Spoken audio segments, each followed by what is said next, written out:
A young Indian woman had permanently injured her spinal cord in a road accident. She was only 28, she just qualified as a doctor, but now paralyzed from the waist down, a paraplegic. She would never stand, never walk again. Her faith helped her get through the first difficult days. Finally, she was able to sit in a wheelchair without help. But young Mary Verghese still faced an uncertain future. Dr. Paul Brand, her teacher, gave her this idea that she could operate hands of leprosy patients. She didn't need to stand for these hand surgeries, she could do them sitting down on a wheelchair. So Mary retrained herself, and 1 year later, she was probably the only paraplegic surgeon in the world actually doing surgeries without being able to stand or walk.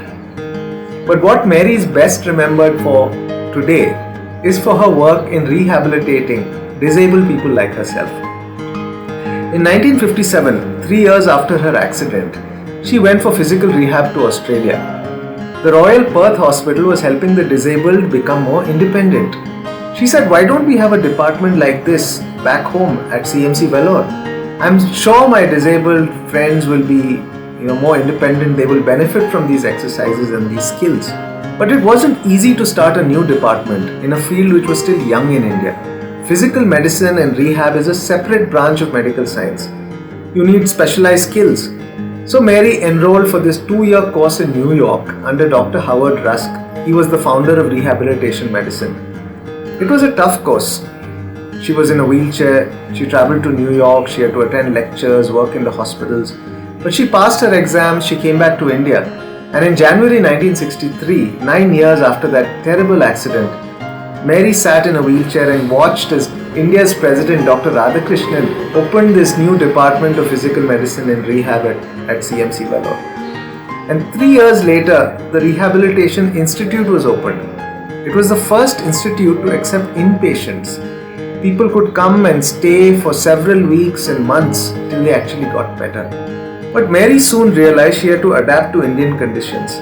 So she started working on some simple innovations like low wooden trolleys where patients could sit, they could learn tailoring from sewing machines, or devices with these long handles so people could pick up something which has fallen on the ground, or pick up a book or a cup from a shelf, switch off a light, close a window, anything to make them more independent.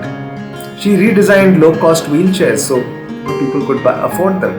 She also organized these sports meets every year where bus loads of disabled people from different cities would come and compete in these wheelchair races, crutch races, just increase their confidence levels. And in 1972, 18 years after her accident, the Indian government gave this wheelchair surgeon a Padma Shri because of her pioneering work in spinal cord rehabilitation. Mary was determined to offer a better life to her disabled brothers and sisters. And as Indian followers of Christ, what is our lesson from Mary's story? Fatalism can keep us where we are, but free will can compel us to make choices and move on despite difficult conditions. Mary took the initiative in healthcare.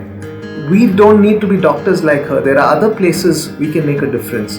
And let me conclude with Mary's words. My disability is not a punishment from God. Instead, it's my greatest asset as a doctor.